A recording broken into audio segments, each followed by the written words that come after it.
Hey guys, welcome back to Two here today. Happy holidays. May Crumbus, you can see Batman's Christmas stuff as well. Today we're taking a look at 3 more custom Marvel Snap cards that I whipped up. I thought it'd be a little fun. I haven't done one of these in a long time. I did one way back when I first started playing Marvel Snap, and then I just kind of thought of 3 more, so I thought, hey, let's do another one. So I'm going to slide over, leave a little room here. These are not real Snap cards. They are concepts of Marvel Snap cards that I think could be cool. And they're 3 different characters that aren't in the game with 3 different sort of abilities that aren't in the game.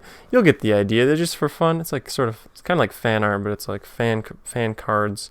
The first one is Wiccan. I hope I'm saying his name right. Ongoing, your opponent's unused energy is added to your energy the following turn. So this one, the sort of concept behind it, it kind of dismantles the like She-Not, Infinite sort of decks, and like any sort of Sunspot decks where you want to skip a lot of turns, or especially high Evo like Hulk, that sort of whole. I really hate the high Evo deck. I feel like it needs something more powerful to combat it. So this is a 2/-2, 2 cost -2. I feel like that might be too weak, but energy, any sort of energy manipulating cards, anything that lets you cheat energy or gain energy or whatever, it needs to have a big downside. And maybe this isn't even enough. Maybe it's too strong in practice, but it really only works dependent on the opponent, right? So once I play this, they potentially I could never get anything from it because they could just not skip any energy. But if they get bad draw and you play this on turn 2 as well, a 2 being -2 when all the other 2s, if you play Marvel Snap, you know the 2s are like the best cards in the game. Every 2 cost these days, it's a very competitive cost these days. Every 2 seems to be really good. So having a 2/-2 where your opponent kind of controls if it even is good, unless they get bad draw. But like even say you play Wicked on 2, and then they only had like 3s or 4s in their hand. Even then on turn 3, you would have like 5 energy, which is kind of insane. And then of course if they skip turn 5 to try Infinite or whatever, then you would have 11 energy on the last turn, because it would take whatever energy they didn't use and it would give that to you as extra energy. It's not max energy, it's just sort of extra on the next turn. So on turn 5, if they only play a 4 cost, then on turn 6 you have 7 energy. That's sort of the idea behind it. It seems like it would be really strong, but it also, like I said, is dependent on them, which kind of balances it out. But I've never really seen a card with that idea. It just kind of came to me in a vision, so I thought it'd be cool to look at. Let me know what you think of Wiccan potentially. And then following that, Khonshu. This one's a really simple one. Nothing new, crazy exciting. But the main idea behind it is that we already have Moon Knight, who, if you don't know, is a 3/3 at the moment, who makes you and the opponent discard a random card. And now Khonshu would sort of be a follow-up to Moon Knight. I don't really know how to power scale him, but I have him as a 4/2 ongoing +2 power for each card discarded this game. So from either person. So there isn't really anything like that where it's counting both players' discards and giving you power for that.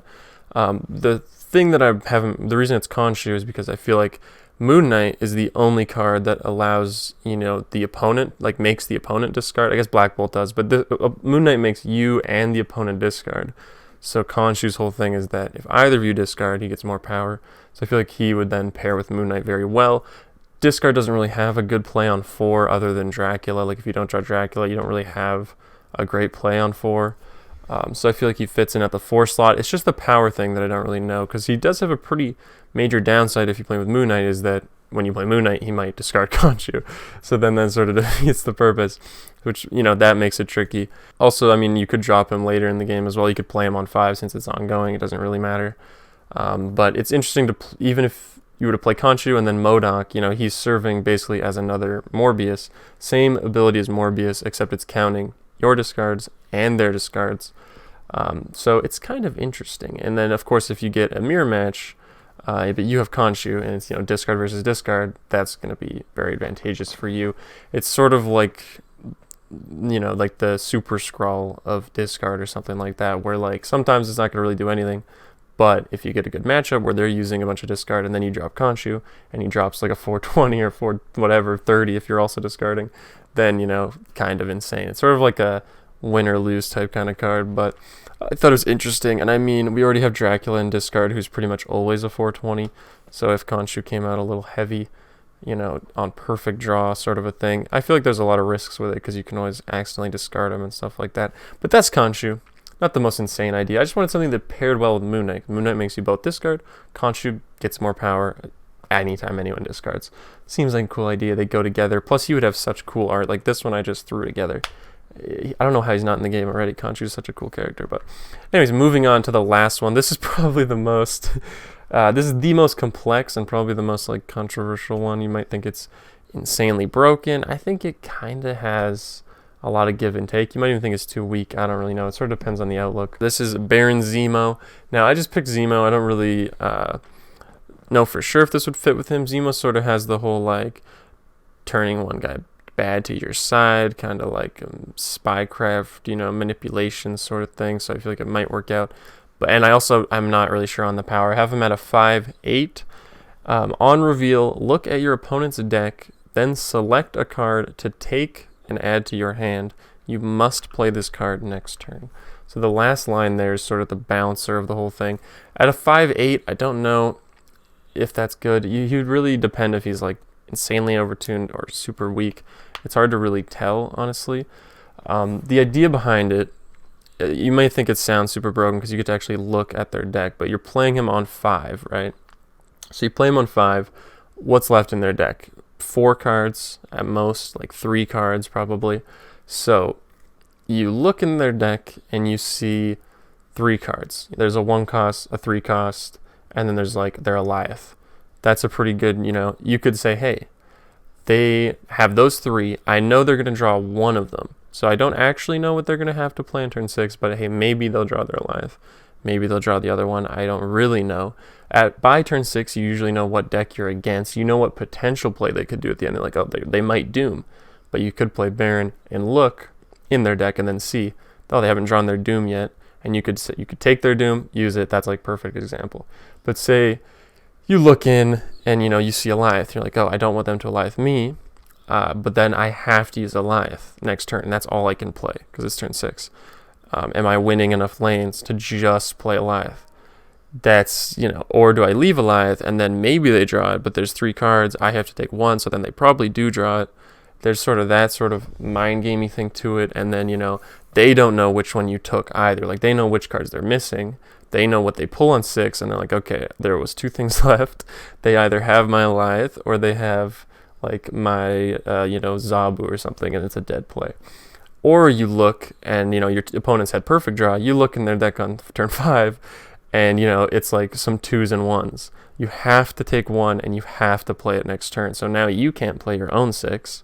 I mean, with the Baron, you never can, but now you have to take, like, a 2, and now you have to, like, you know, play Lizard and, like, your own decks, whatever you had in yours, like, try and play Lizard and, like, a 4 or something like that. And meanwhile, they know kind of what you could be playing. You know kind of what they could be playing.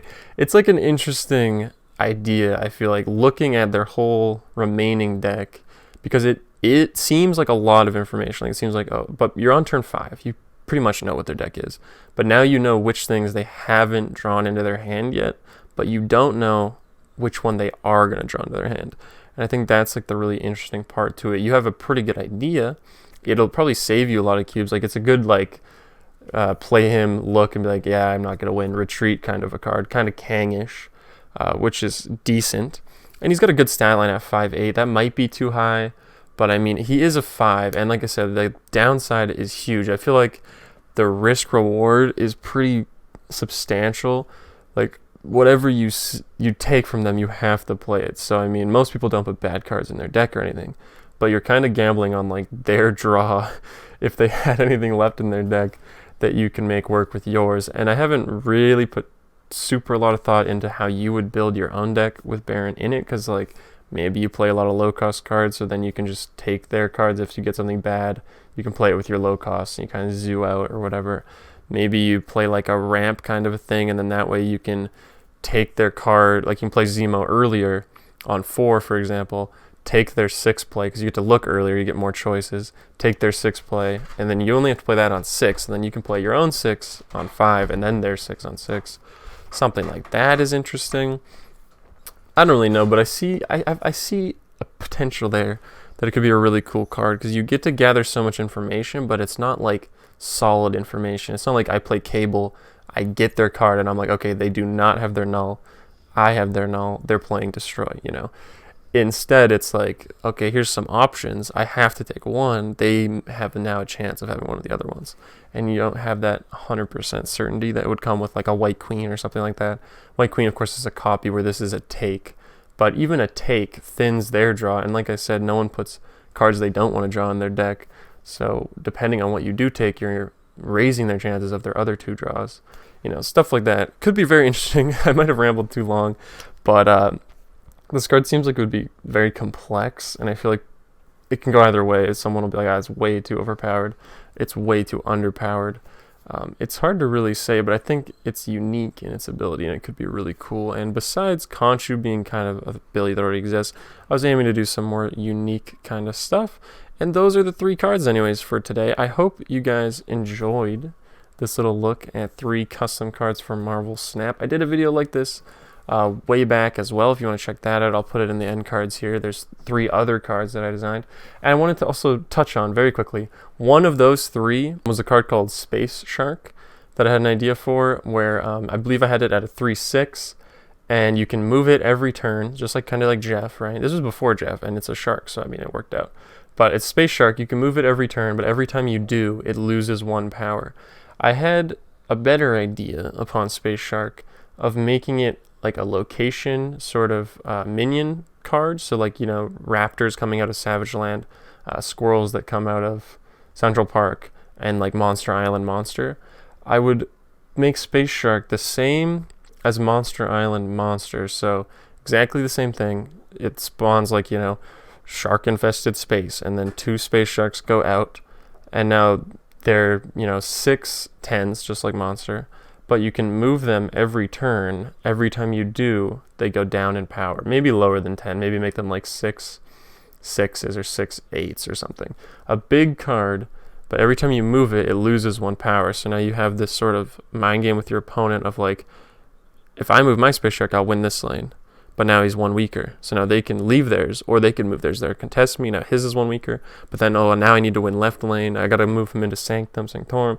Now he's only 5. And then, you know, it's an interesting idea because it would come out at least at the latest on turn 3, which means you could move it on 4, 5, and 6. So you would have it down 3 power, but then you could just leave it and it would be pretty high. You could move it on purpose to dodge like a Shang-Chi, which you can't do with Monster. It's a cool idea. That's the sort of rework for the Space Shark card. Instead of it being a card, since it's not really a character, make it a minion, and I think it would be a lot of fun. Anyways, that's about it. Thank you guys for watching. I hope you enjoyed. I tried to make the art on the cards look a little nicer this time. I like popped them out in 3D. I'm sure you noticed.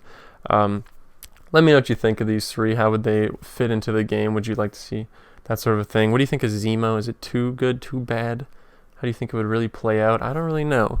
I play a lot of Marvel Snap, I will say. If you like this sort of thing also, there is a Reddit called r/custom Marvel Snap.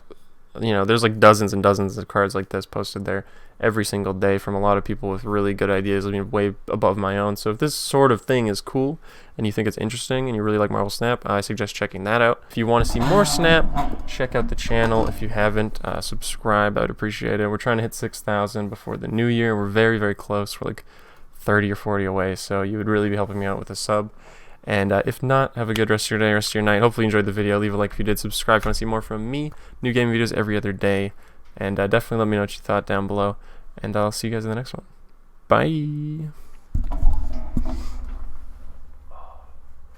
Ramble mode. This guy's in ramble mode.